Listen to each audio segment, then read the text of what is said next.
Quand on se trouve devant un immense Suzani, vous savez, un de ces grands panneaux de tissu presque entièrement recouverts de broderie, la première pensée qui vient, et que l'autrice de notre source capture parfaitement, c'est comment est-ce que ça a été fait, entièrement à la main. C'est incroyable. Ça a dû prendre des mois, des années, non? Et c'est précisément cet émerveillement qu'on va explorer aujourd'hui.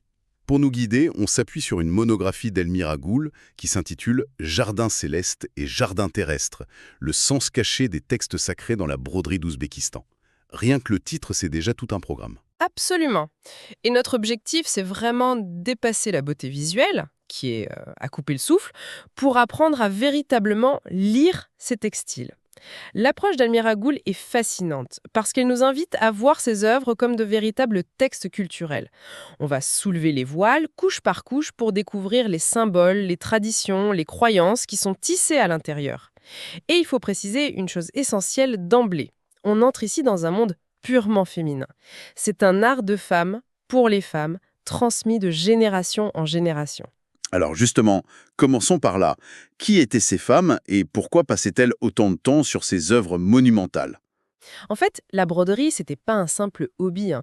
C'était une compétence fondamentale pour toutes les femmes en Ouzbékistan, enseignée dès le plus jeune âge.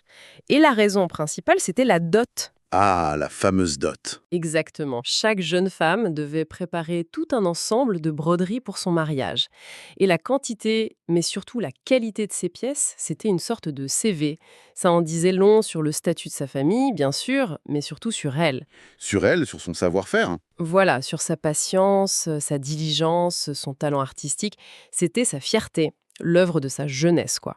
C'est une perspective très différente de celle de l'objet d'art qu'on accroche au mur, hein. Ça avait donc une fonction très, très concrète, hein. Fonction essentielle. C'est ce qu'on oublie parfois. Avant d'être des pièces de musée, c'était des objets vivants, au cœur des rituels familiaux. Ils servaient de tenture de lit nuptial, de couverture, mais aussi de talismans protecteurs, ce que l'on nomme des obérégoves. Ils accompagnaient vraiment la vie de la famille. L'analyse du livre se fait d'ailleurs sur 3 niveaux.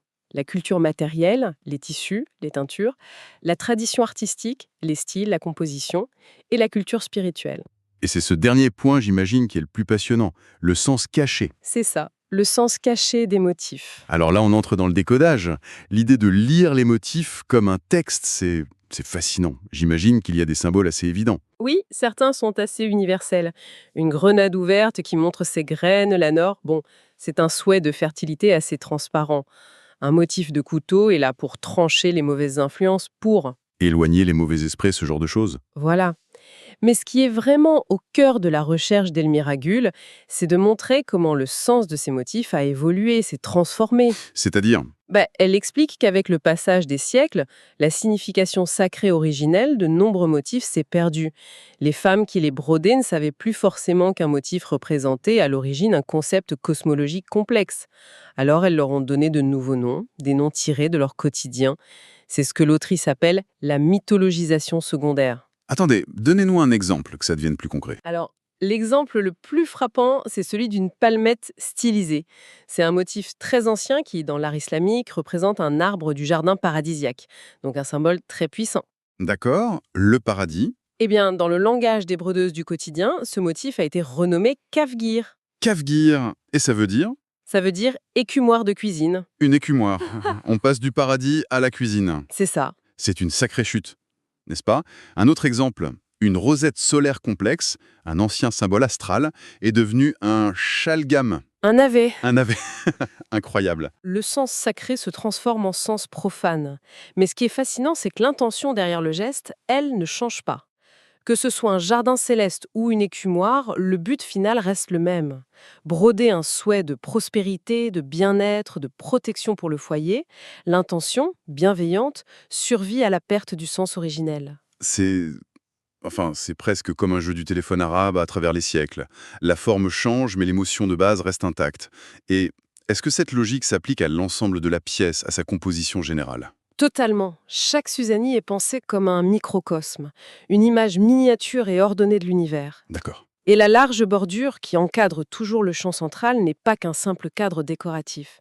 C'est une frontière magique, un rempart qui protège le monde intérieur, donc le foyer, la famille. Des sources purkiques de l'extérieur. Le simple fait de l'encadrer est déjà un acte de protection. Précisément. Et dans certaines régions, on allait même plus loin, en plaçant des amulettes, comme des petits triangles appelés tumors, ou des figures d'anges, les farishtas, aux quatre coins. Comme si ces figures soutenaient et protégeaient les piliers de ce petit monde. Mais il y a une autre tradition, peut-être la plus poétique de toutes. Ah oui, Saint-Paul. Laquelle? Les brodeuses laissaient toujours intentionnellement une petite partie de la broderie inachevée. Un petit motif non terminé, quelques points manquants, un fil qui dépasse discrètement. Attendez, c'est fascinant. Donc une imperfection était volontaire. Oui, complètement.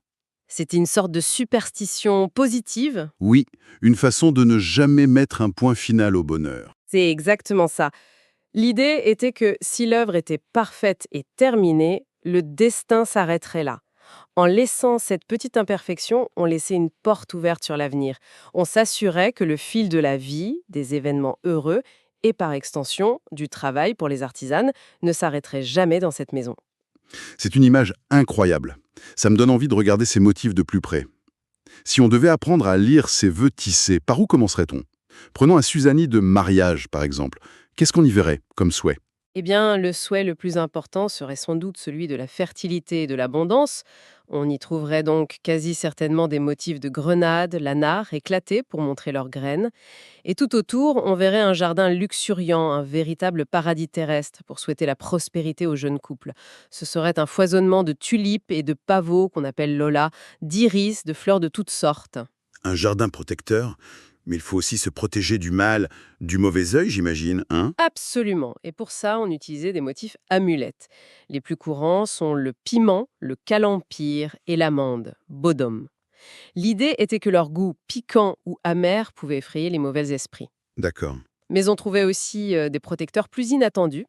Au milieu des fleurs, si on regarde bien, on peut parfois distinguer un scorpion, le chaillant. Un scorpion. Mais c'est plutôt un animal qui fait peur, non? Bah justement, sa piqûre était vue comme une défense redoutable contre les regards piquants des gens envieux. C'était une protection par la menace en quelque sorte. Ah, je vois. On trouvait aussi souvent des paires d'oiseaux, les couches, blotties dans le feuillage, qui symbolisaient bien sûr le couple d'amoureux. Et j'ai lu que chez les peuples nomades, la façon de représenter les animaux était encore différente. Oui, c'est très intéressant. Les tribus nomades utilisaient une sorte de raccourci symbolique, le principe de la partie pour le tout. La partie pour le tout. Oui, le bélier, par exemple, est un animal d'une importance capitale pour eux, symbole de force et de richesse. Mais au lieu de le dessiner en entier, elle ne brodait que ses cornes stylisées. Ce motif, le couch korak, suffisait à évoquer toute la puissance de l'animal. De la même manière, pour le cheval, on pouvait broder juste l'empreinte de son sabot. C'est un langage visuel incroyablement efficace et abstrait. Donc on a des fleurs pour l'abondance, des amulettes pour la protection, des animaux pour la force. C'est tout un vocabulaire. Est-ce que des objets du quotidien y trouvaient aussi leur place? Oui, et ils étaient aussi chargés de sens. On voit souvent des aiguières, les oftobas, qui sont des symboles d'hospitalité, mais aussi de pureté rituelle, car on les utilisait pour les ablutions avant la prière. D'accord. Ou encore des lampes à huile. Ça, c'est un motif hérité de l'ancienne religion zoroastrienne, qui symbolise le feu purificateur. Chaque élément, même le plus simple, est une pièce de ce grand puzzle symbolique.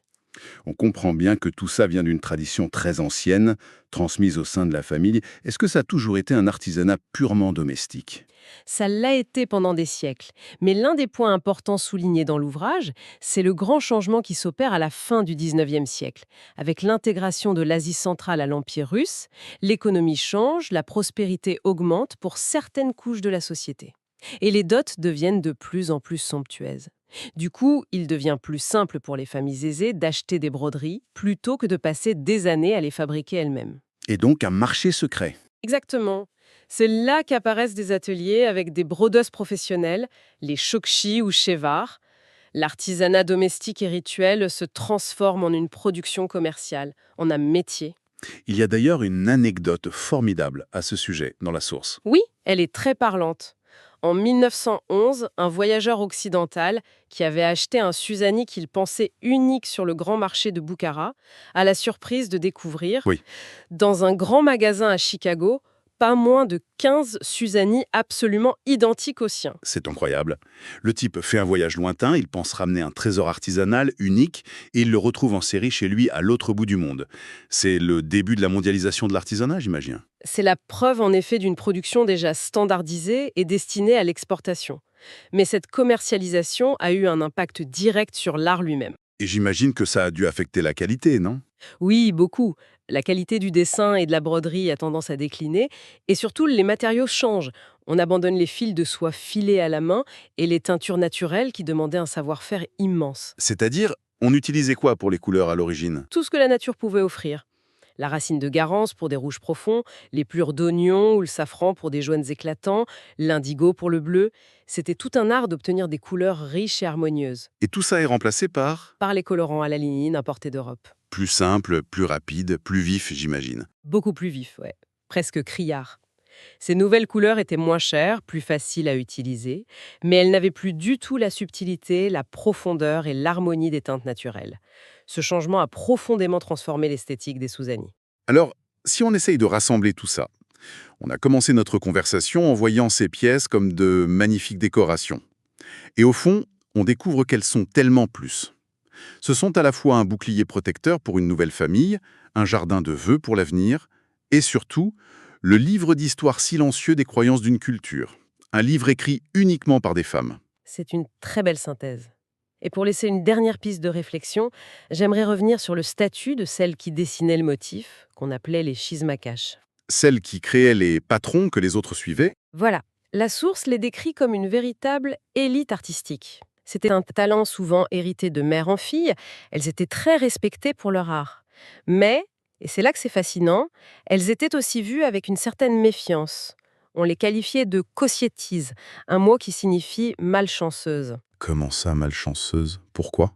La croyance populaire voulait qu'en donnant vie à tant de motifs, en créant tant de beauté, elles épuisaient leur propre chance. On pensait qu'elles risquaient de ne pas avoir d'enfants ou de tomber malades. Ah oui. C'est peut-être un écho du tabou sur la création d'images dans l'islam orthodoxe. L'acte de créer était à la fois célébré et craint. Maudite, c'est un paradoxe puissant. Et cela nous amène à la question que l'on pourrait laisser en suspens, compte tenu de cette tension entre le statut d'artiste célébré et celui de personne malchanceuse, voire de pécheresse potentielle. Que nous apprend ce paradoxe sur le rôle complexe et souvent contradictoire des femmes créatrices au sein d'une société traditionnelle et patriarcale?